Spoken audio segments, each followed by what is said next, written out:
کہ محمد سے وفا تو نے تو ہم تیرے ہیں، یہ جہاں چیز ہے کیا لوح قلم تیرے ہیں۔ الحمدللہ وکفا وسلام علی عباده الذین اصطفى اما بعد فاعوذ باللہ من الشیطان الرجیم بسم اللہ الرحمن الرحیم قل یا عبادی الذین اسرفوا علی انفسهم لا تقنطوا من رحمت اللہ ان اللہ یغفر الذنوب جميعا انه هو الغفور الرحیم وانیبوا الى ربکم واسلموا له من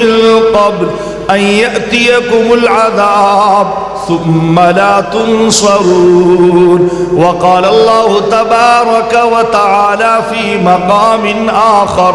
يا أيها الإنسان ما غرك بربك الكريم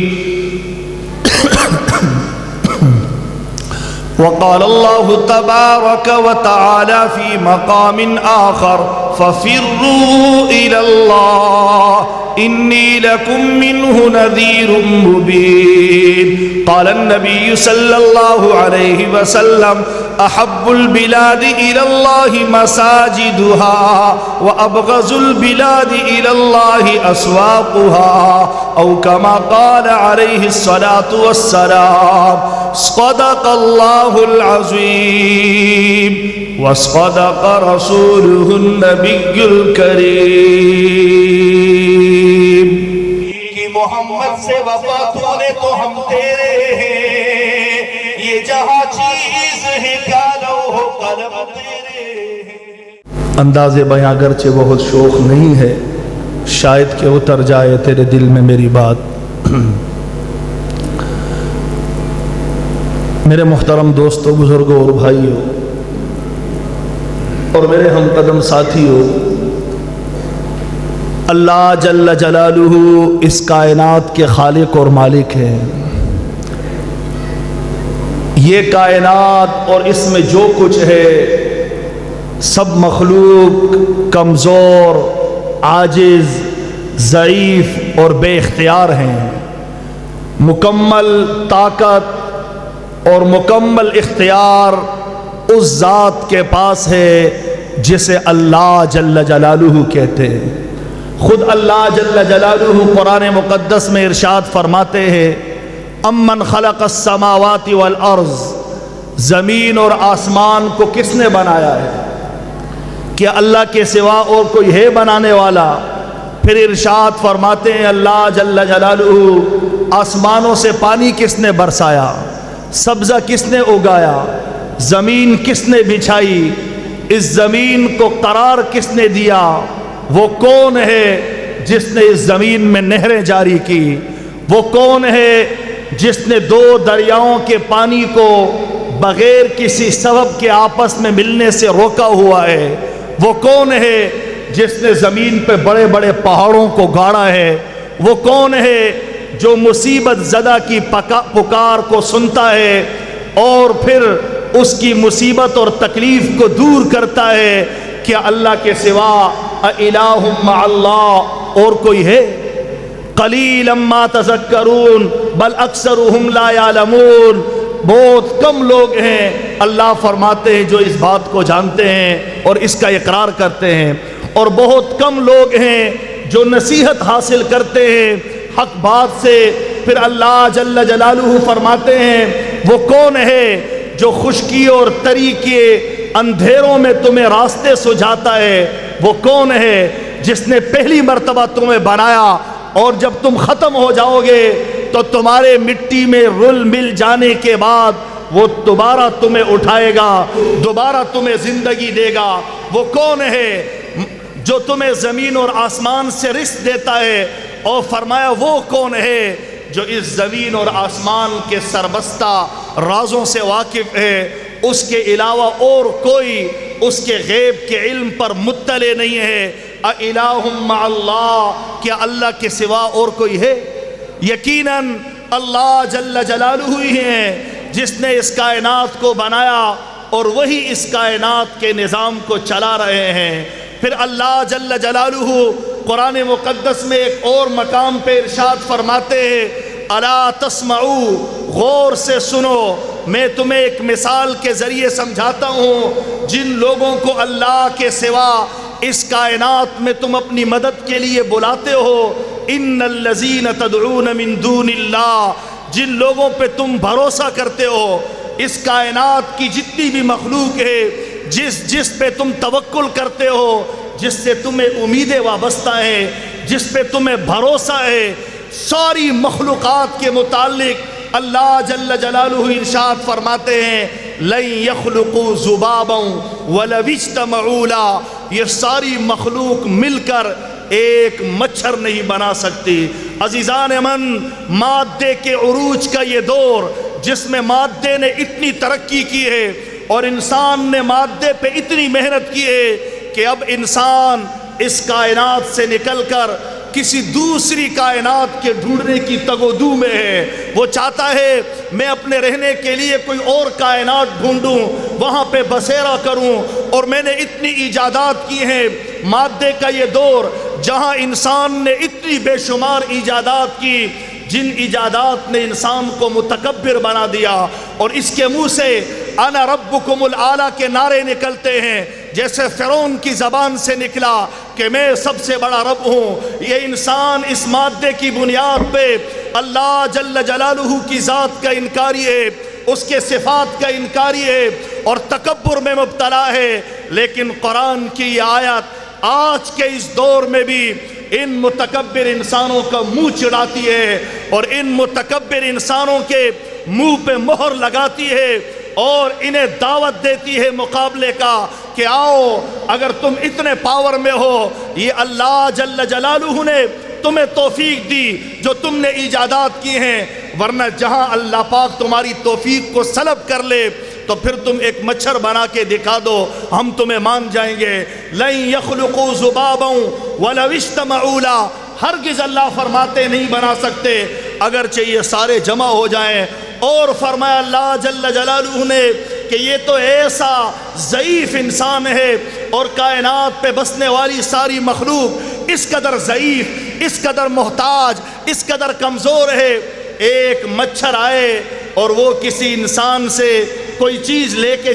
چلا جائے تو فرمایا اس کے اندر یہ طاقت نہیں ہے، لا یستنقذوہ من، یہ اس سے اس چیز کو چھین نہیں سکتا۔ ضعف الطالب والمطلوب، یہ طالب جو اللہ کے سوا غیر سے مانگتا ہے، غیر پہ بھروسہ کرتا ہے، یہ بھی ضعیف ہے، اور اللہ کے سوا جس سے مانگا جا رہا ہے وہ بھی ضعیف ہے، وہ بھی کمزور ہے، وہ بے بس ہے اور وہ عاجز ہے، وہ درماندہ ہے، وہ کچھ نہیں کر سکتا۔ اس کائنات میں آج سے پہلے جو کچھ ہوا اللہ جل جلالہ کی مرضی اور اس کی منشا سے ہوا، آئندہ جو تبدیلیاں آئیں گی، جو حالات آئیں گے، سب اللہ جل جلالہ کی مرضی اور اس کی منشا سے ہوں گے۔ اس کی اجازت کے بغیر اس کائنات میں ایک پتا نہیں گر سکتا اور نہ ایک پتا اپنی جگہ سے ہل سکتا ہے۔ سمندروں میں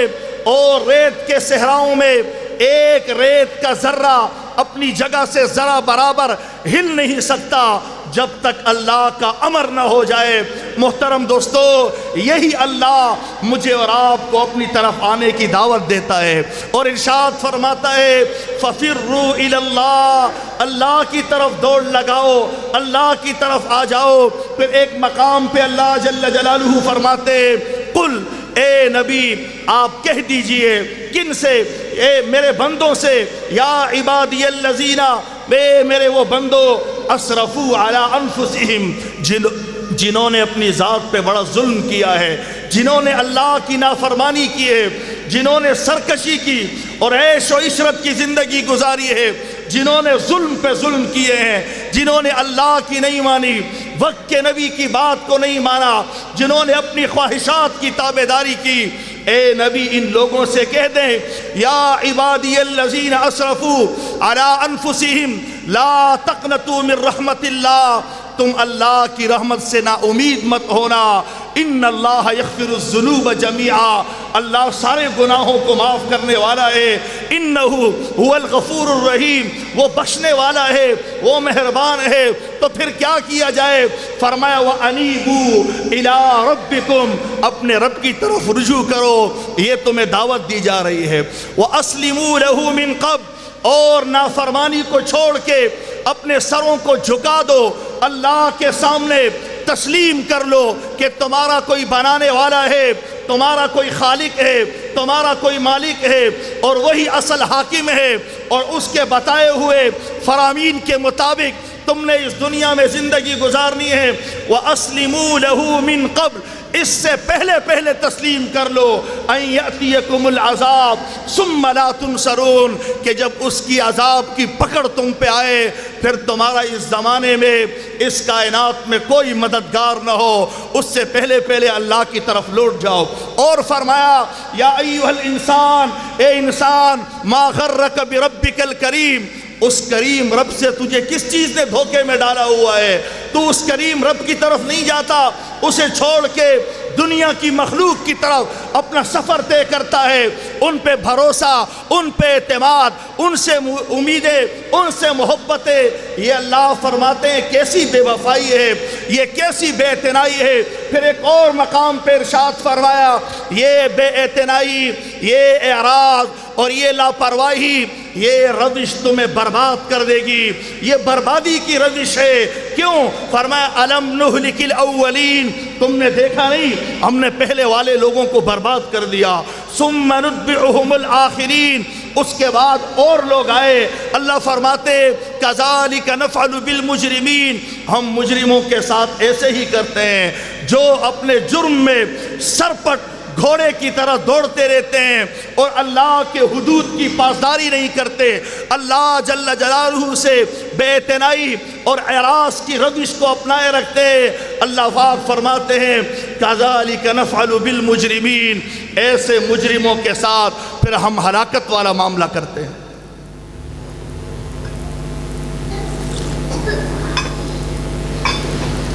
میرے محترم دوستو، بزرگوں اور بھائیوں،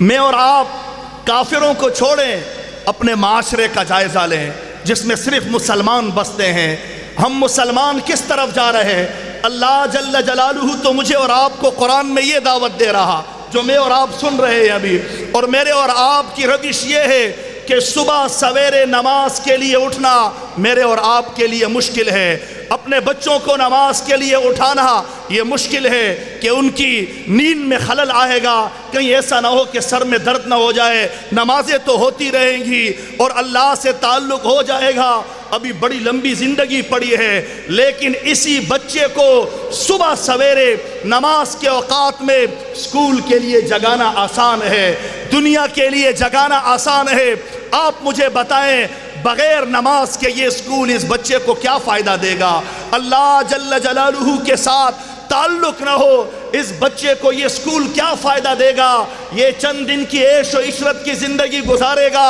اور اس میں بھی بے سکونیوں کا عروج ہوگا، اس کے بعد لامتناہی زندگی، نہ ختم ہونے والی زندگی، ہمیشہ کی قبر کی زندگی، اس کے بعد آخرت کی زندگی۔ اس میں ناکامیاں، ان ناکامیوں کا ذمہ دار کون ہے؟ وہ ذمہ دار ہیں جس کے ذمے اس کی تربیت تھی، اور اس نے تربیت اس انداز میں کی کہ اللہ کے لیے جگانا مشکل تھا۔ حالانکہ رسول اللہ صلی اللہ تعالیٰ علیہ وسلم نے جو اس کائنات میں سب سے زیادہ شفیق اور مربی ہے اس امت کے لیے، اور سب سے زیادہ رحمت لے کر آنے والے اور سب سے زیادہ رحیم و کریم ہے اس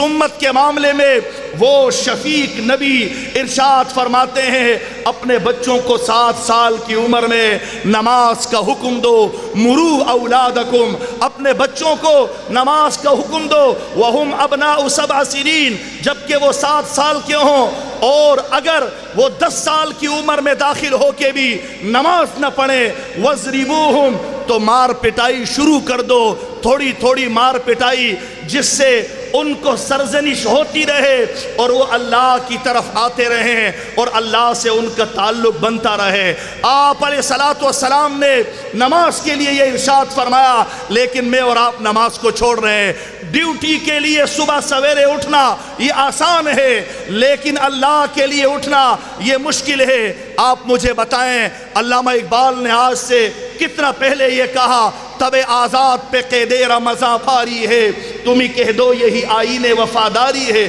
کس قدر تم پہ گرا صبح کی بیداری ہے، ہم سے کب پیار ہے، ہاں نیند تمہیں پیاری ہے۔ اللہ فرماتے ہم سے تمہیں کب تعلق ہے، ہم سے کب پیار ہے، جب مصیبت آتی ہے تو ہمیں بلاتے ہو، امن یجیب المضطر اذا دعاہ، وہ کون ہے جو تمہاری تکلیفوں کو دور کرتا ہے، اور وہ کون ہے جو تم پہ آنے والی مصیبتوں کو روک کے رکھتا ہے۔ جب میرے اور آپ کی یہ بے اعتنائی ہو، رسول اللہ صلی اللہ تعالیٰ علیہ وسلم نے ارشاد فرمایا، احب البلاد الی اللہ مساجدها، اللہ کے لیے سب سے زیادہ پسندیدہ جگہ مسجدیں ہیں، وابغض البلاد الی اللہ اسواقها، اور اللہ کو سب سے زیادہ بغض جن جگہوں سے ہے روئے زمین پہ وہ بازار ہیں۔ بازاروں میں گھومنا پھرنا یہ میرے آپ کے لیے آسان ہے، مرد اور عورت کے لیے آسان ہے، بچے بوڑھے سب کے لیے آسان ہے اور فرحت کا باعث ہے،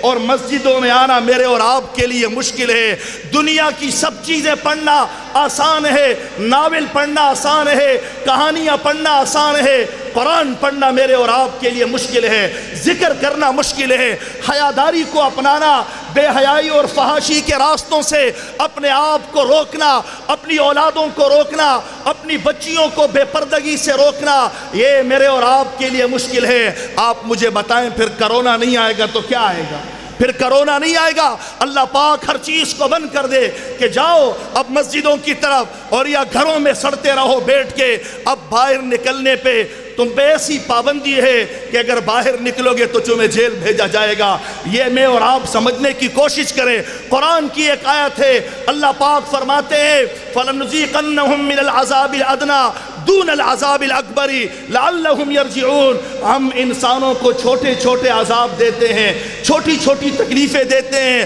اور اس کا مقصد یہ ہوتا ہے کہ وہ اللہ کی طرف لوٹ کے آ جائیں، وہ اللہ کی طرف رجوع کر لیں۔ یہ مقصد نہیں ہے کہ انسان ہلاک ہو جائے، لیکن اگر کامل سرکشی ہے اور کامل اجتناب ہے اور کامل بے پرواہی ہے اور اللہ کی طرف سے کامل اعراض ہے، تو پھر اللہ جل جلالہ فرماتے ہیں ہم نے ایک وقت مقرر کیا ہوا ہے، اس وقت کے آنے کے بعد پھر کوئی نہیں بچ سکے گا۔ ان بطش ربک لشدید، پھر تیرے رب کی پکڑ جب آتی ہے وہ اتنی سخت ہوتی ہے پھر اس کا روکنے والا کوئی نہیں ہوتا ہے۔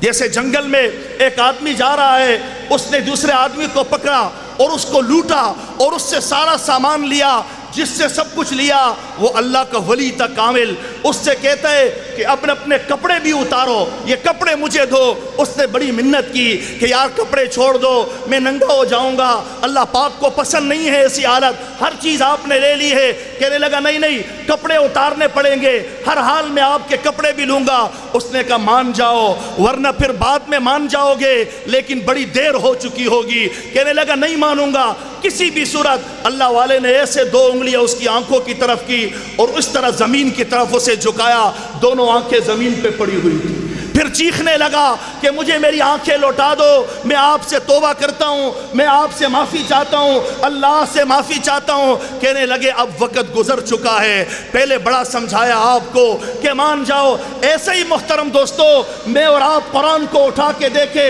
قرآن بڑے شفیق انداز میں، بڑے نرم لہجے میں، خوبصورت انداز میں مجھے اور آپ کو سمجھاتا ہے۔ میں اور آپ رسول اللہ صلی اللہ تعالیٰ علیہ وسلم کی مبارک زندگی کا مطالعہ کرے،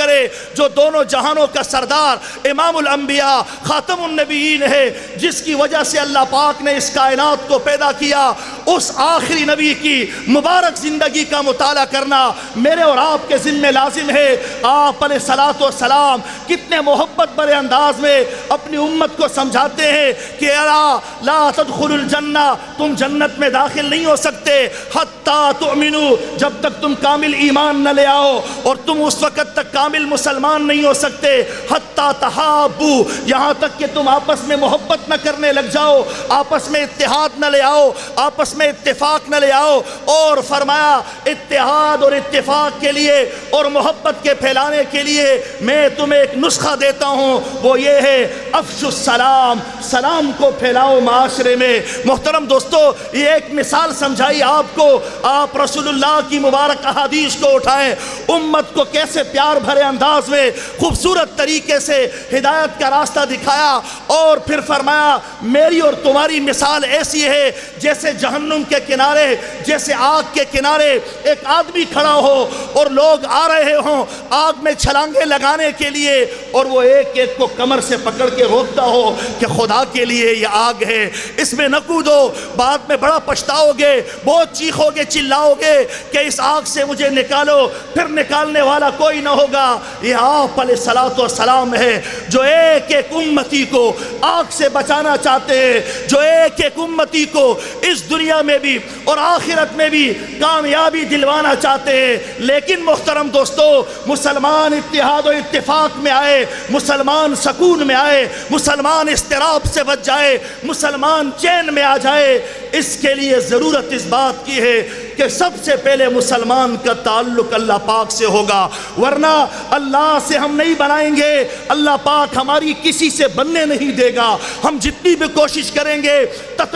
تشدد اور افتراق اور زمانے میں افراتفری پھیلتی ہی جائے گی، اور ایسا افتراق ہوگا، ایسی فرقہ بندیاں ہوں گی، ایسا تفرق ہوگا کہ مسلمانوں کو کہیں چین نہ ملے گا۔ عزیزان من، چین اور سکون کا ایک راستہ ہے، اور وہ راستہ یہ ہے جو قرآن میں سمجھایا اللہ جل جلالہ نے، یا ایھا الذین آمنوا ادخلوا فی السلم کافہ، اے ایمان والو اسلام میں کامل طریقے سے داخل ہو جاؤ، کامل طریقے سے اسلام میں داخل ہو جاؤ۔ فرمایا مولانا یوسف صاحب رحمہ اللہ سے کسی نے پوچھا کہ حضرت ہم اسلام میں آ جائیں، ہم دین کا کام کریں، ہم نیکیاں پھیلائیں، ہم خود بھی نیک بنیں اور لوگوں کو نیکی کی طرف بلائیں، لیکن پھر حالات کی وجہ سے ہم آگے پیچھے تتر بتر ہو جاتے ہیں، ہمیں استقامت کیسے نصیب ہوگی؟ مولانا یوسف کاندیلوی رحمہ اللہ نے فرمایا یہ بتاؤ تمہیں دکان میں بیٹھنے کی استقامت کیسے نصیب ہوتی ہے،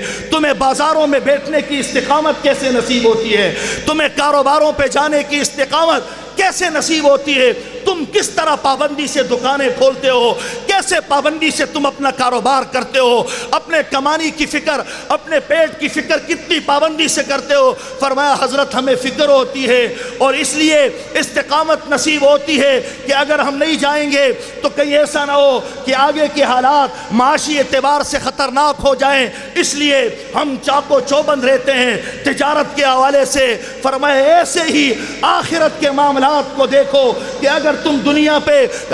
دنیا میں دین پہ استقامت نہ کرو گے، اگر نیکیوں پہ استقامت نہ ہوگی، اگر لوگوں کو نیکی کی طرف بلانے کی روش میں استقامت نہ ہوگی، تو پھر آگے کے معاملات تمہارے لیے خطرناک ہوئیں گے۔ قبر، حشر، آخرت، یہ ایسی منازل ہے جو نہ ختم ہونے والا راستہ ہے اور نہ ختم ہونے والی لامتناہی زندگی ہے۔ مختصر زندگی کے لیے آخرت کی نہ ختم ہونے والی زندگی کو آج میں نے اور آپ نے داؤ پہ لگایا ہوا ہے، اور یہ خسارے کا سودا ہے۔ اللہ قرآن میں فرماتے یہ خسارے کا سودا ہے، من کان یرید حرث الآخرۃ نزد لہ فی حرثہ ومن کان یرید حرث الدنیا نؤتہ منہا وما لہ فی الآخرۃ من نصیب۔ جو دنیا کی کھیتی کا طلبگار ہوگا ہم اس کو دیں گے جتنا اس کے نصیب میں ہوگا، اس کو صرف اتنا ہی ملے گا، اور جو آخرت کا طلبگار بنے گا، آخرت کی کھیتی چاہے گا، اللہ پاک فرماتے